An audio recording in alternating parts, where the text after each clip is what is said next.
Assalamualaikum warahmatullahi wabarakatuh. Sudah lumayan lama saya gak bikin video, hampir 1 bulan lebih, karena di bulan-bulan kemarin ya saya lumayan lumayan sibuk ikut kegiatan-kegiatan sosial karena banyak musibah yang terjadi, termasuk di daerah saya ada musibah longsor di daerah Cimanggung, dan saya ikut terlibat di penanggulangan bencana. Dan kali ini kita akan membahas tentang tradisi atau budaya dalam penjara. Memang di tiap-tiap penjara, tiap-tiap daerah itu budayanya, tradisinya memang berbeda-beda. Sudah menjadi rahasia umum bahwa memang ada tradisi-tradisi tertentu di dalam lapas atau penjara. Ada beberapa tradisi yang saya ingat dan mungkin ada beberapa hal yang lupa, dan nanti kalau misalkan ada yang tahu juga tradisi apa yang saya gak catat di sini ya, bisa isi di kolom komentar. Tradisi yang paling umum di dalam penjara yaitu perundungan terhadap tahanan baru.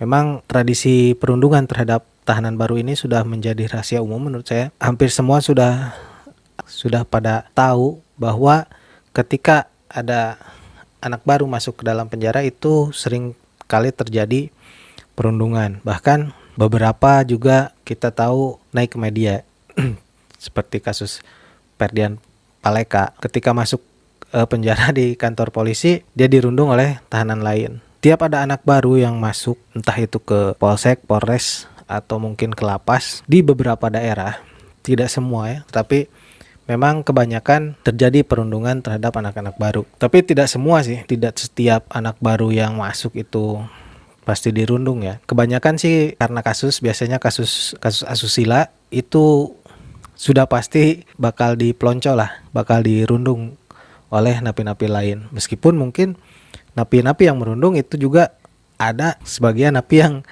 sama kasusnya gitu, tapi itu memang sudah menjadi budaya. Yang pertama itu. Yang kedua mungkin tahanan baru yang memang benar-benar baru masuk. Jadi kalau ada residivis, biasanya jarang residivis itu mendapat perlakuan perundungan dari napi-napi lain. Tradisi yang kedua yaitu pemalakan. Pemalakan ini banyak jenisnya, dan pemalakan ini biasanya terjadi di lapas atau sebagian kecil di kantor polisi juga ada. Seperti misalkan kalau di lapas nih ya, kalau di lapas kita ketika si napi itu belanja ke kantin misalkan, itu di jalanan yang mau ke kantin itu biasanya sudah ada pasukan armed nih, pasukan yang siap memalak si napi yang belanja, minta rokok lah, kopi lah, apapun itu. Pemalakan ini sudah menjadi tradisi. Ada yang pemalakan secara langsung seperti itu, ada juga yang pemalakan modelnya seperti meminta uang kamar, meminta jatah besukan, dan lain-lain. Itu sudah menjadi tradisi atau budaya di penjara ya. Notabene penjara-penjara kelas 2 ke bawah lah.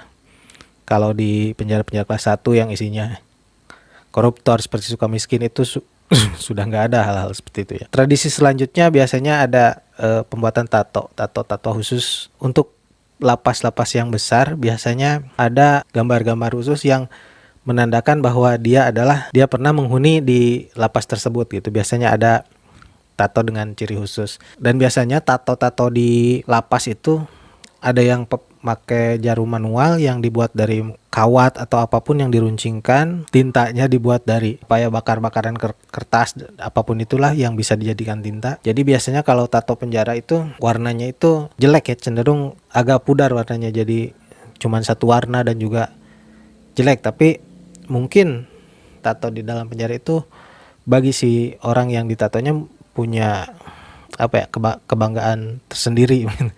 Mungkin seperti itu. Dan yang terakhir yang saya ingat, tradisi di dalam penjara itu adalah tradisi memasang tasbih, memasang biji tasbih di penisnya, di kemaluannya ya. Biji tasbihnya itu ya biasanya dibuat dari batang sikat gigi yang diolah, dibentuk menjadi bulat atau lonjong, bersih, dan nanti dimasukkan ke kemaluan, masukkan ke kulit penis. Dan biasanya ada orang-orang yang ada ahli-ahlinya gitulah, ahli-ahli dalam penjara yang tukang masang-masang seperti itu. Yang katanya kalau dipasang seperti itu, dipasang biji tasbih itu untuk memuaskan pasangan. Ada yang dipasang 1, 2, 3, bahkan ada yang sampai 10 kan. Jadi bergerigi kayak kayak pare. Itulah tradisi, salah satu tradisi yang mungkin tradisi yang paling banyak di lapas di penjara Indonesia, ya tradisi ini, ya tradisi pasang biji tasbih. Bijinya dibuat dari batang sikat gigi yang dihaluskan dan dibentuk sampai benar-benar mengkilap. Bentuknya ada yang segi empat, ada yang bulat, ada yang lonjong. Nanti dipasangin. Nah, kan masang biji tasbih itu si kulit kemaluan kita itu harus ditusuk ya. Alat untuk nusuknya itu disebut sikim. Sikim itu terbuat dari sikat gigi yang dilancipkan, benar-benar tajam, bisa buat nusuk, bisa buat malak misalkan senjata di dalam penjara itu pakai sikim. Nah, biasanya kalau sudah ditusuk, dipasangin kan itu ada luka.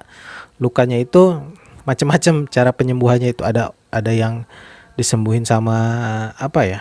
Ya kayak sarang laba-laba yang suka menempel di dinding. Biasanya pakai itu cepat keringnya bekas lukanya itu. Saya lupa lagi itu apa namanya ya. Nah, itu mungkin tradisi-tradisi yang saya ingat ketika di dalam penjara. Jadi perundungan terhadap tahanan-tahanan baru, juga pemalakan, pungli, tato, dan yang terakhir pembuatan pemasangan biji tasbih di kemaluan. Dan yang terakhir ini yang saya kira dari cerita-cerita teman-teman, ini hampir di setiap penjara itu ada tradisi yang memasang biji tasbih tersebut. Ya, itu mungkin yang bisa saya sharing kali ini. Mudah-mudahan kedepannya kita semua diberikan kelancaran rezeki oleh Allah dan menjadi orang-orang yang sukses. Gak perlu lagi berbuat kejahatan agar tidak masuk lagi ke dalam jeruji besi. Sekian dari saya. Assalamualaikum warahmatullahi wabarakatuh.